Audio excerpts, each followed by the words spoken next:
Hello, welcome to episode 276 of the Craft House Magic podcast.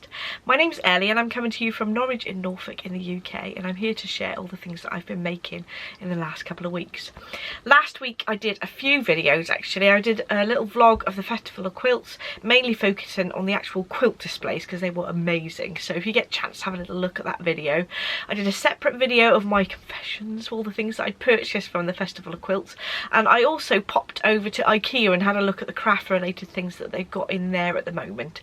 So I'll leave links to those videos in the description bar down below. But today we're doing a podcast video and I'm going to go through the things that I've been making. So we have some knitting, some crochet, some Tunisian crochet, a sewing, but it's going to be a blast from the past that I did a little while ago. I have an Ask Me Anything section, some information on what's occurring, including the 25,000 subscriber giveaway winner, some information on my shop update, and then a little appearance from Jensen at the end of the podcast. I haven't actually got anything that I've got him to wear this week, but I'm going to talk to you about what I've got on because I haven't got anything that I've made for him recently, so I thought I'd share you what I've got on. But I'll leave that to the end of the video. So let's get on with the knitting, shall we? I finished my Stephen West Colour Popportunity socks. Ta-da! I kind of like the finished product, but I'm not totally enamoured with the way he's constructed these. Mainly because I know it's really interesting doing this section that you knit backwards and forwards, joining in a tube.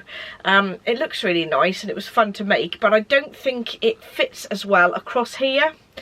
Because there's a little bit less stretch on that portion, so I found it a little bit harder to get onto my foot when I was getting it over my sort of heel. So I don't think it is as easy to sort of fit around your leg, because of course you want it to be relatively snug on this part, but it's got to get over your heel. So because it hasn't got quite so much give in the material, because it has got the edge here where you're slipping stitches, it isn't quite as comfortable to slip over the foot. So I don't really like that aspect about it. I do like the overall look of them. I do think that the way that he's sort of got you to pick up stitches isn't the neatest around the brioche heel. But it was really fun to knit, and I quite like the fact that you've got these little pops of colour on the top of the foot that doesn't show underneath. The last clue of the pair of socks was a little bit less interesting than the rest of the sock, because you're basically knitting the bottom of the foot and there's nothing very exciting there, just that you've got a nice pop of colour at the toe. But it was a lot of fun, and I will participate in next year's probably, because I just like the fact that it's a mystery knit and crazy shapes and patterns that Stephen uses. It makes it even more interesting. I probably won't knit it again, but I really did enjoy knitting the socks. It's got a little wiggle on the inside of the leg and 3 little welts on the outside. And then so for clue 1 we had these sort of leg sections. Clue 2 was the cuff and the heel flap and heel turn. Clue 3 was the part on the front of the foot, and then clue 4 was underneath the foot and the toe. I must admit I didn't actually follow the instructions exactly for the toe, because he did a certain decrease in every other row for so much, and then he decided to decrease every row after a certain point, but I just stayed with the usual pattern I did, decrease in every other row, because I basically got carried away and I just kept knitting, so I just knitted my normal toe really. But they are finished and I'm really pleased I had a go. This is again the Colour Popportunity socks, and this is the mystery sockalong that Stephen organised for this year throughout the month of July, and I finished it within the sort of month, so I'm really pleased about that. I think that's the good thing about the mystery sockalong. You can actually achieve a full pair of socks in the month and get to be interested with all these different sort of interesting patterns, so that's the good thing about it. I used a set of yarn that I dyed myself specifically for this mystery sockalong, and it was the I'm Just a Girl colourway, and I used a merino and nylon base for my socks. But there we go, we have a finished pair at the end of the sockalong, which is always good. I have to get these, I'll get Adam to model them because he's got nicer feet than me, so you can see what they look like on the feet. So there we go, that is my first finished object. The second thing I've finished is my mittens that I've actually started that I've been working on writing the pattern up. I am nearly there, and I do have some test knitters lined up, but if you do fancy knitting these mittens as a test knit, please email me on ellie@crafthousemagik.co.uk and I can add you to the list of test knitters. But there's some really nice simple little mittens, but it's got this little bit of fitted area around the thumb, which I've written up. There's going to be a couple of sizes. I think I might extend it to 3 sizes, I'm not sure, but at the moment there's only 2. But I just like the way that I fitted it around the thumb. It hasn't got any fingers, it's just got the thumb, and it's a fingerless mitt. So if anybody does fancy test knitting them, do give me a message on that email address. So these are knitted from 50 grams of an Opal yarn that I did used to sell, but I have actually sold out of it now. But I just wanted to design the pattern for sort of sock yarn that you don't want to actually just have on your feet because you love the colour so much. So that's why I designed these. So these are fingering weight, obviously, because it's for the sock yarn. Opal do a DK as well, but I thought the fingering weight is the one that most people use the most of.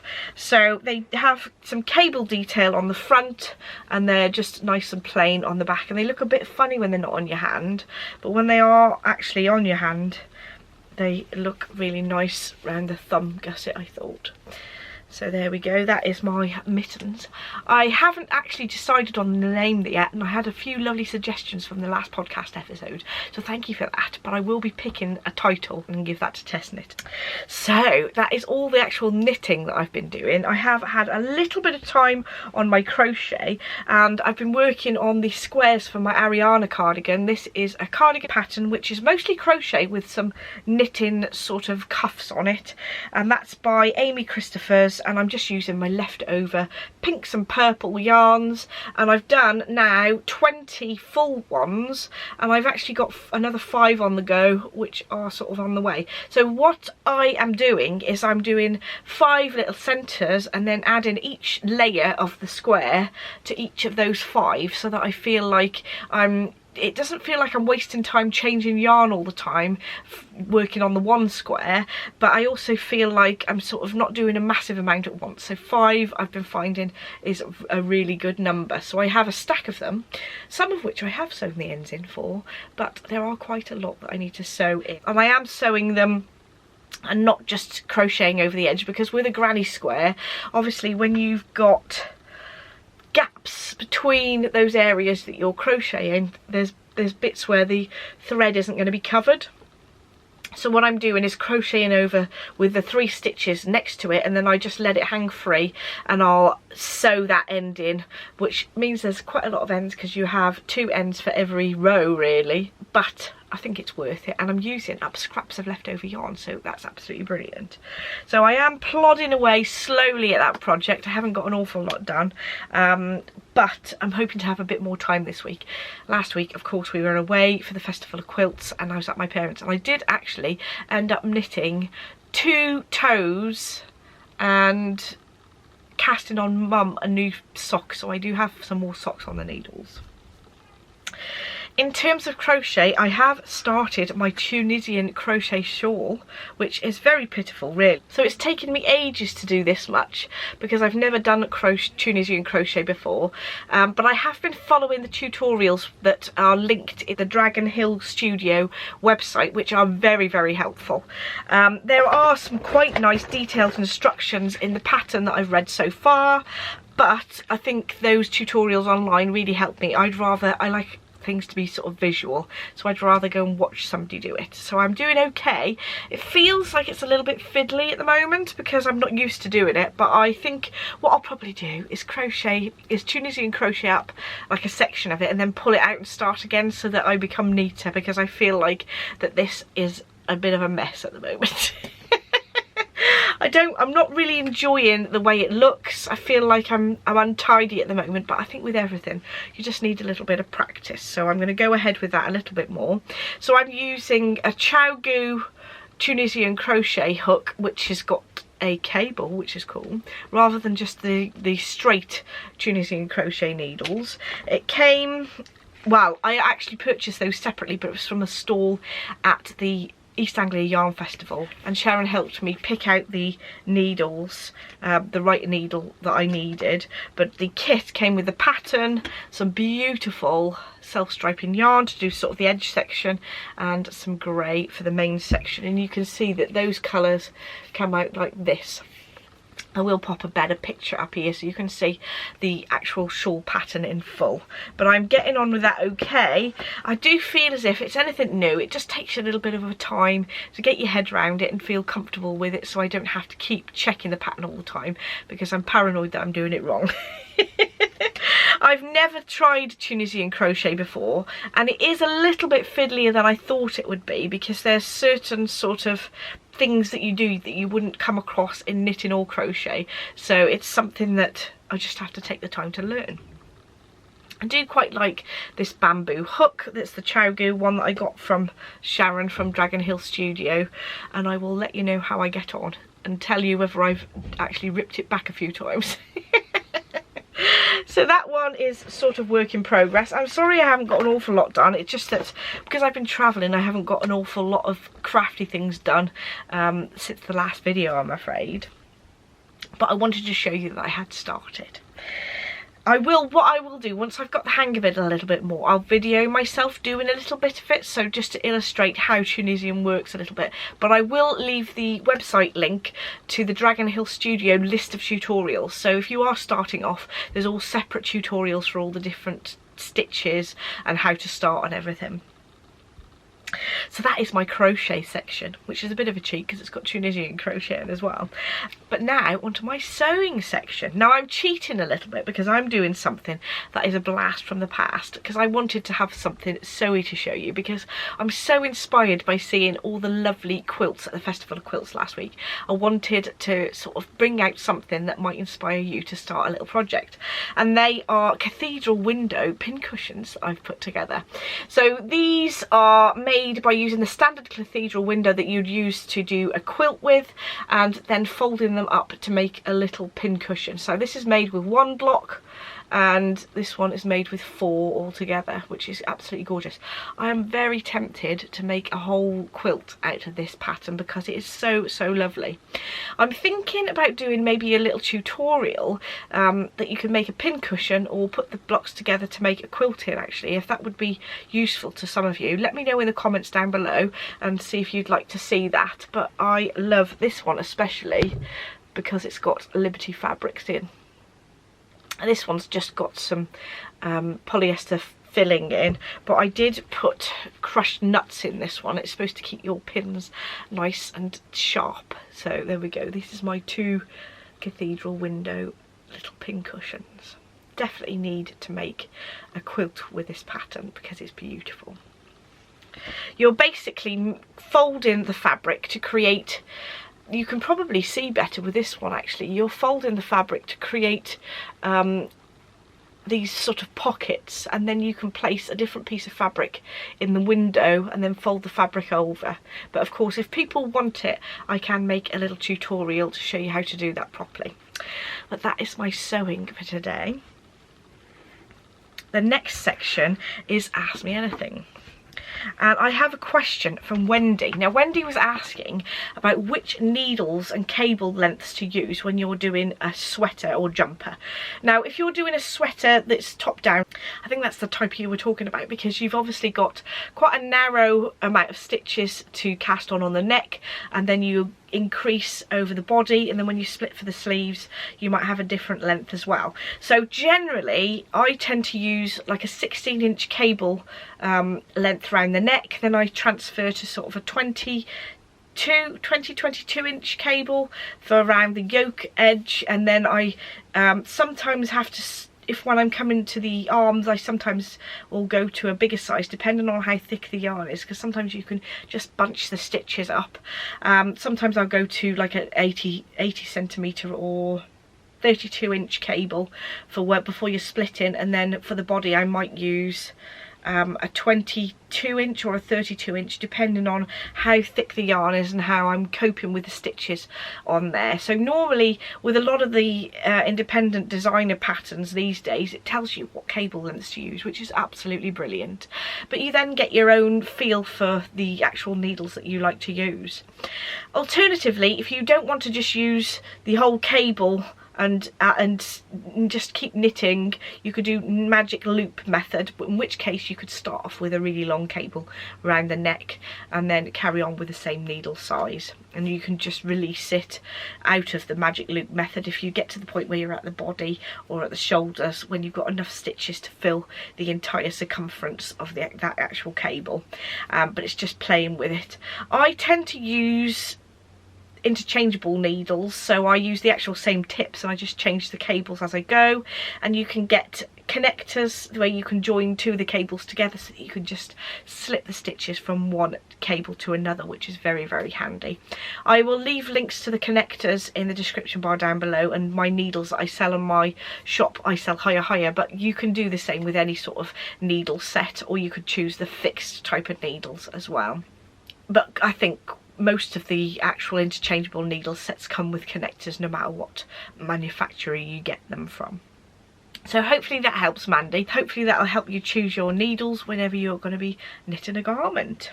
So that's the Ask Me Anything section. I do have a little bit of information on the What's Occurring section. Now, the lovely ladies at Venetia's have invited us to have one of the Barbara's Day Out meetings there. So that date is going to be the 26th of October, Saturday this time, 2 till 4 for the Barbara's Day Out. And because I'm a bit worried about people that normally go to the Dunstan Hall one, not being able to get to the Fakenham, which is where Venetia's is, I'm also going to have one at Dunstan Hall as well on November the 17th. That's a Sunday, like the normal day we have it, 2 till 4. So I'll pop that information in the description bar down below if you just want to check on it at any time. But we do have those two Barbara's Day Out meetings, and also when we go to Venetia's for the meetup, she's got the shop there as well, so I'll have to have a little nose at all the lovely yarns and things that she's got. We also have a winner for the 25,000 subscriber giveaway. So thank you so much for everybody who has subscribed to my channel. And the winner for the 25,000 subscriber giveaway is Emma Butcher. So Emma, if you just email me on ellie@crafthousemagik.co.uk with your full name and address, then I shall get your prize sent out to you. I'm going to leave it as a little bit of a surprise, but there'll be a handmade project bag and a couple of skeins of yarn in there. So congratulations, Emma. Now we're on to the shop update section. So just to reiterate, the August yarn clubs are available until the 11th of August. They will be dispatched on the 18th. The music from the movie for August is the Dark Crystal, which is all lovely purples, and I shall show you a picture up here with the sort of inspiration colours I've taken from the movie poster. The pop star for August is REM, so there we go. That's the pop stars, is the mini set bundle, and you have a variety of different bases to choose for both of those, but they're a sort of a mystery, but you get an idea what the colours are going to be like before you actually order. For the colourway of the month, we've got Kokomo by the Beach Boys, and this is one that I've already swatched up so you can see what it looks like in crochet and knitting, and it's inspired by that sort of beach theme. A nice sort of sky blue with little speckles of different colours in there, and I just love the song Kokomo. It's the most summery song that I can think of, and I just feel like it's like the perfect getaway song. We have two new colourways going into the shop. These were yarn clubs for last year, but I'm just going to bring them back for a limited time. I've got a sample of them knitted up. This is the Batad Cowl by Stephen West. I do love how this fits. This is brilliant because it's sort of halfway between a shawl and a cowl, really. You can sort of wear it like this, or if you wanted to keep your back nice and warm. I find that sometimes when I'm in the house and it's been a bit cold, this is ideal because it sort of stays in that place and it keeps your back nice and warm, so you can wear it in multiple different ways. I think in the pictures he sort of wears it to the side like this, but you can play around with it, and I love this pattern. Definitely recommend it, and it's made with 100-gram skein of each of the 2 colours that I'm going to show you now. I'll show you a bit closer. It's got some welts on there which are gorgeous. So we've got these 2 colours that were some of last year's yarn clubs, and we've got A View to a Kill and Jewel of the Nile. So Jewel of the Nile is at the top here with different sort of pinks and reds and purples, and then we've got A View to a Kill, which is a pale base with the same sort of pinks and reds as the Jewel of the Nile, with some blues in as well. And I thought that they went really well together. So you'll be able to purchase these as a shawl set, or you'll be able to do them as sock sets. So I put them with actually 2 different blues which go quite nicely together. These sock sets will be able to purchase them separately, or you'll be able to purchase the shawl set with those 2 together. So those will be in the shop this Friday at 7 PM GMT, and they're going to be a limited edition until the end of August, and once they're out of the shop then I probably won't bring them back. But I just wanted to bring them back once after the initial yarn club, because I did say that I'd bring them back at some point. But there we go. And plus Adam's mum Liz knitted this lovely cowl, and I wanted to show it as a sample because it is gorgeous. There we go. So that is the Batad by Stephen West, and we've got the Jewel of the Nile and A View to a Kill, and you obviously can tell which films they're named after. So those are the new yarns in the shop this week, and we just have the little appearance from Jensen at the end of the video. So over to you, Jensen. Have you got your energy ready to go? Yeah. Yeah, you ready? You gonna go do some walking? Yeah? Come on then. Go, go, go. Is there cars? Yeah. Oh no. So I'm wearing my penny dress hack into a shirt, and there are some instructions online which I'll leave a link to, but it's got a tie at the front. It's quite a cropped one, so I can't really wear it with anything but a dress really, because I don't like my tummy showing. But I will leave a link to where I got the pattern hack instructions for doing this tie bit. I think what I'd like to do next time is extend it by about 3 inches and not have the tie, and just have a blouse with perhaps some ties from the sides. But other than that, I really like the top of the shape of the collar and everything. You gonna come for a walk? 1, 2, 3. Have you got 3 stones? 1, 2, 3. Oh, 3 little balls. How's that? Come on then, let's go for a walk.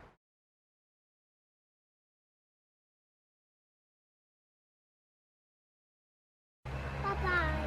Bye. So thank you so much for watching. Don't forget to like and subscribe if you'd like to see more, and I shall see you in the next video. Bye.